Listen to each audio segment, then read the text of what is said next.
On an afternoon in November 2007, a corporate jet waited in a hangar at Salt Lake International Airport.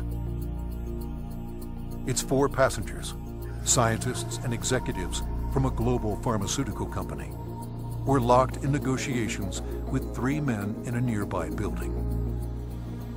They started getting on the phone about noon back east, and they kept doing that, and about 2 o'clock they walked in the room and said, okay, we're convinced you've got something here, and it's significant enough that we will write you a check big enough that you won't want to talk to anybody else. We said, we'll call you tomorrow.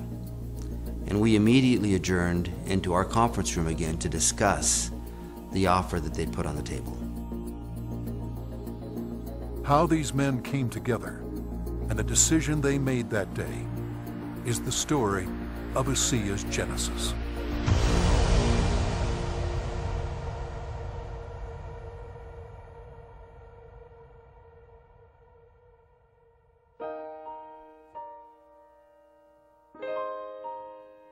A lot of people have fathers that teach them sports. My father happened to be a great strategist. And from a very young age, I recall having discussions with him about what he was doing. At the time, he was running fairly large companies. And I can remember driving in the car with him and him talking to me about strategy, about what is strategy and how to think differently about a company. Vertus Norton was well qualified to teach his son. At the time, he was sales planning manager of the billion-dollar beverage division of General Foods Corporation in New York, with responsibility for iconic products like Kool-Aid, Country Time, and others. In 1985, he was recruited by Dart & Kraft and eventually became the head of Hobart Corporation US near Cincinnati, Ohio. 5 years later, he rejoined Kraft General Foods in Chicago as vice president of the Channel Group, managing a billion-dollar pilot business unit that led to the eventual integration of General Foods, Oscar Mayer, and Kraft Foods. Based on his track record, Vertus was asked to help re-engineer the company to increase efficiency in relation to an industry-wide initiative called Efficient Consumer Response. In the subsequent 3 years, Kraft's ECR, or efficiency rating, moved from 10th to 1st place. I've known Vertus for over 25 years, and it was apparent to me immediately that here was a very special man. A man that had wonderful ethics, great business strategies, enthusiasm. There was no question that this man was going to be a huge success, and he is a success. Vertus retired from Kraft at age 57 and moved to Park City, Utah. We thought he would take retirement seriously. He did not. Shortly after doing some service for our church, he was asked to run a biotech company. He had a lab in Southern California, 5 PhDs reporting to him, a series of master's or graduate students as well, all doing work for him there. And he ran that for 4 years, and we thought he was done. But Vertus Norton was not done. Through his son Tyler, Vertus was introduced to another biotech company and invited to become a member of their board.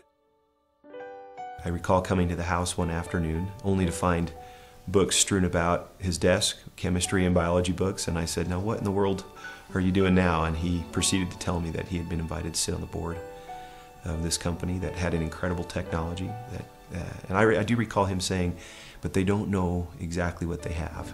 And that's an invitation to my dad. He's going to figure it out. He's a puzzler.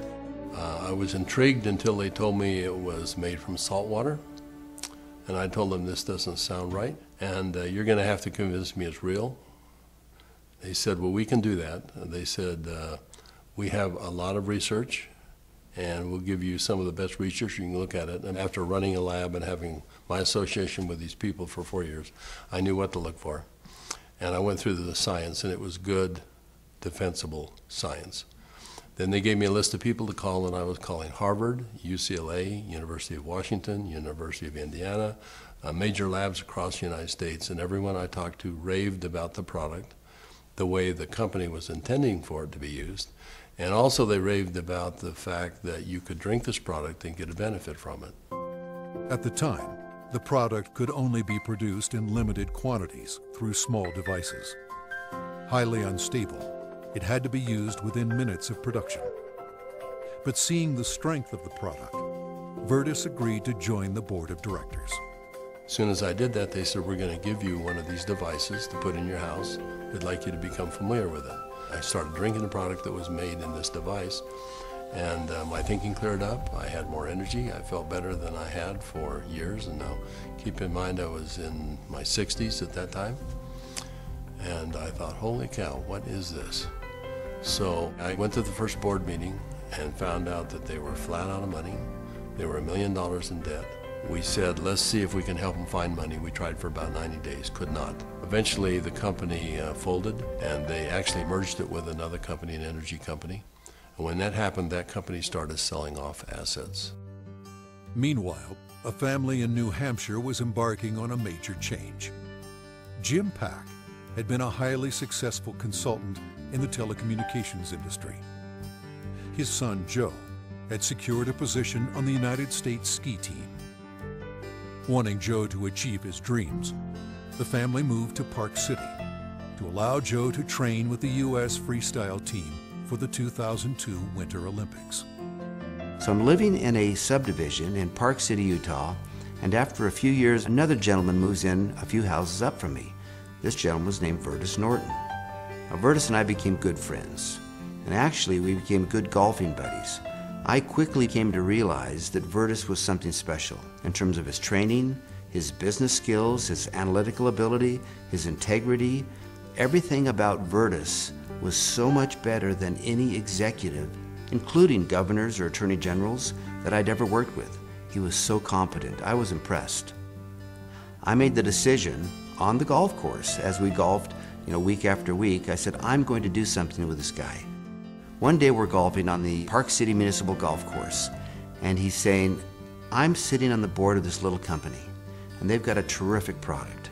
I use the product. I've just found phenomenal results with this product, but the company's really mismanaged.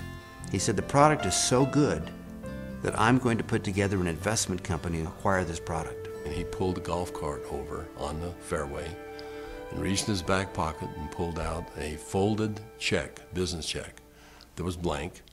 And he said, you got a pen? And I handed him a pen, and he wrote a very big check. And he said, let's go do this together. And I said, are you crazy? You don't even know what it is. And I said, Virtus, that's true, but I know everything about you. I knew you've done your due diligence. If you're to the point where you want to form an investment company to acquire this technology, I want to be part of it. Let's do it together. And that was the start in the formation of Asea. Of anybody that I've known, my favorite person is Jim Pack. I don't think just because he's brilliant. I think it's because he has drive and he engenders trust and confidence. And so we started down the road together, and over the course of a year, we discovered what the product was and why it worked. We developed what's called the mechanism of action.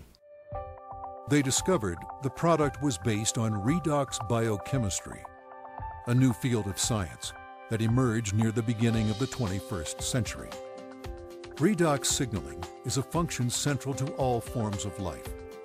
Redox signaling molecules are created within every cell of the body and are vital to the immune system and to cellular repair and replace mechanisms. As one gets older, the body's ability to make these molecules decreases, a function of aging. The product provided a replenishing source of the exact redox signaling molecules the body creates, and in the same balance, enhancing cellular health. Knowing the product's shelf life was essential, Virtus and Jim challenged a team of researchers, including Dr. Gary Samuelson, to find a way to stabilize the product. We didn't know if it could be done, and we bought some equipment and kept making product over and over and over again, and we'd run it through the computer. And finally, after months, he finally came in and said, I think I've got the product stabilized. And we started testing it and found out that he had, in fact, stabilized the product. After stabilization had been achieved, Virtus and Jim met with a group of university scientists. We had told them that we had stabilized this mix of molecules, and they said, no, it can't be done. And we said, no, we have done it. And they said, no, it can't be done. And they were so adamant that they were slapping the table. And we said, well, wait a minute. We'll come back tomorrow and show you the product. So we took the product back the next day. Said, this is stabilized redox signaling molecules, both positive and negative molecules in the same bottle, stabilized. And they said, how in the world did you do this? So one of the big breakthroughs is the fact that we can stabilize molecules that you're not supposed to be able to do that. The molecules in Asea are supposed to be fleeting. They should all return to salt and water in just a matter of minutes, and they don't.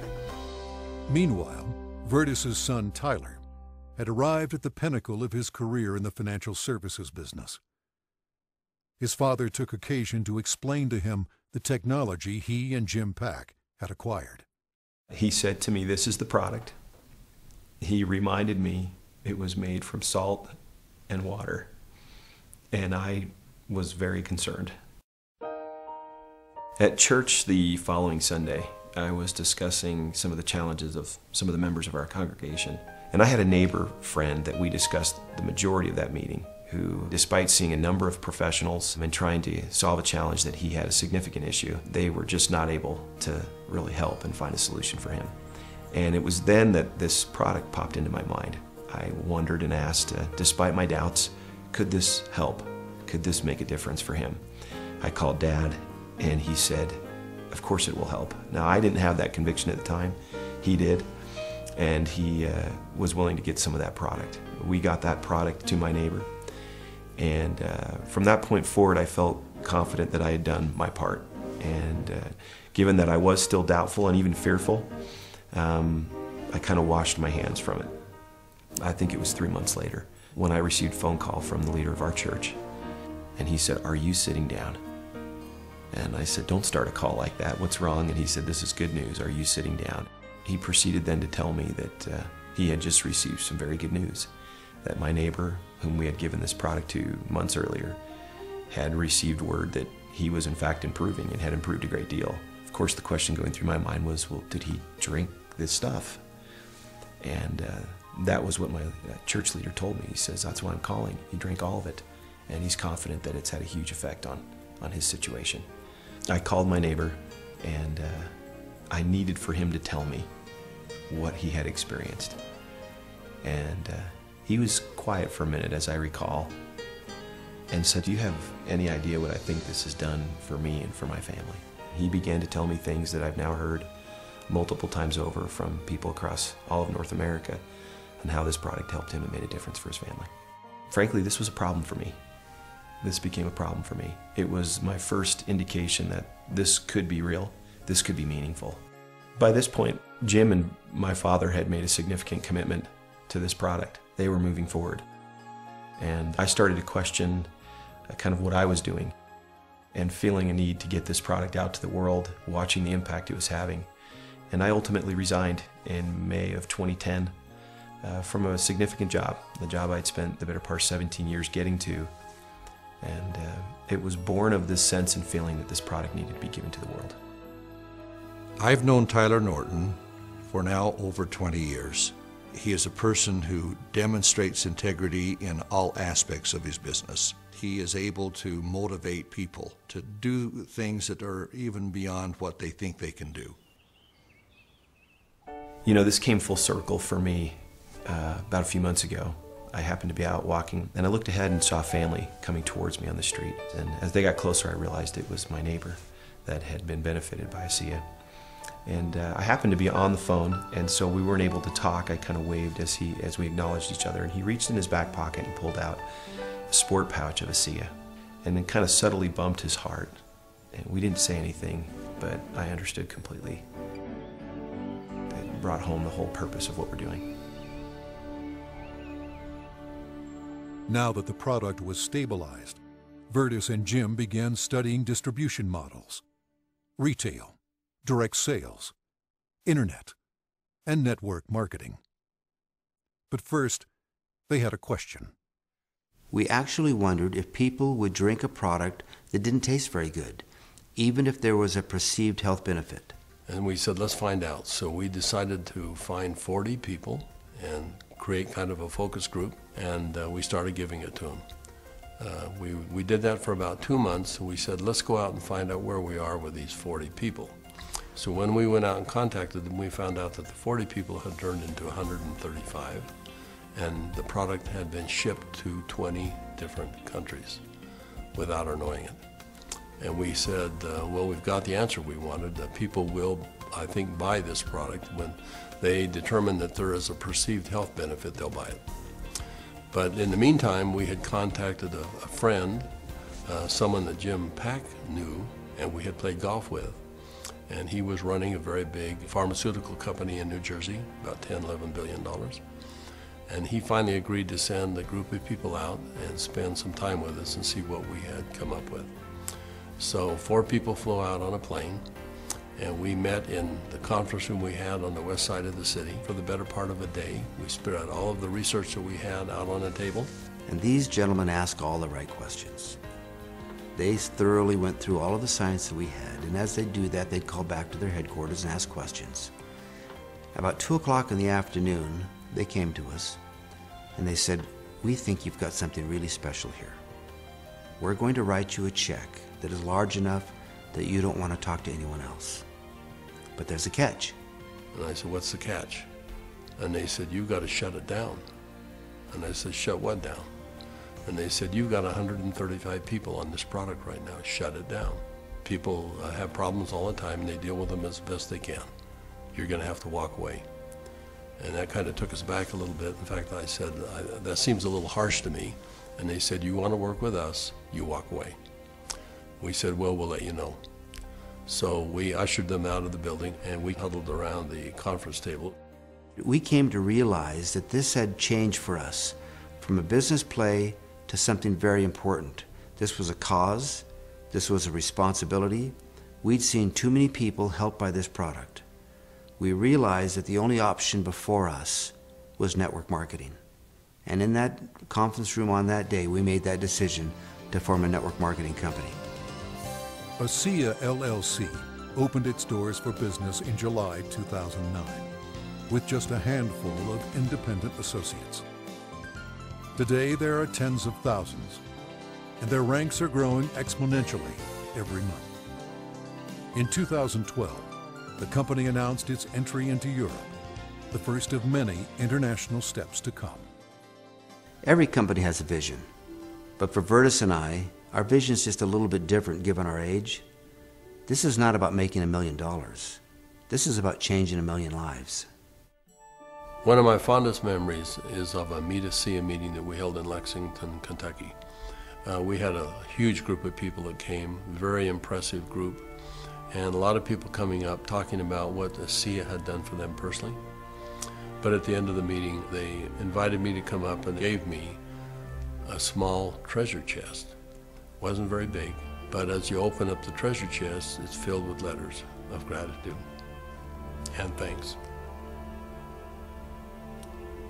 It meant a great deal to me. So we came back to Salt Lake City, and I asked our people to go out and find a treasure chest, which we have done, and we have it in the office, and we continue to add letters to it. I have the privilege of going around the country and talking to people about this product. And it's not uncommon at the end of a meeting to have a group of people line up and want to tell me, and really thank me, but more thank my dad and Jim for what they've done. And as they tell their stories and I get a chance to look into their eyes and sense their sincerity and the realness of what this has done for them, more than once I've had to step out of the room and find a corner in a hotel somewhere where I could compose myself and get myself in order after hearing how sincere and thankful they are for this product. You know, we started off looking at this as a business opportunity, and as we progressed, it became more of a sense of purpose, but it's much more than that. We're creating a culture here. We're creating a family. I believe that the heart and soul of this company is represented in our associates. Our associates becoming is as important to us as them making an income. I don't believe you build checks. I believe you build people. And perhaps one of the greatest blessings of my time here at Asea is embodied in these marvelous, enriching relationships with wonderful people. People that are desirous to improve their lives, share something meaningful with others, make a difference in the world, and become more.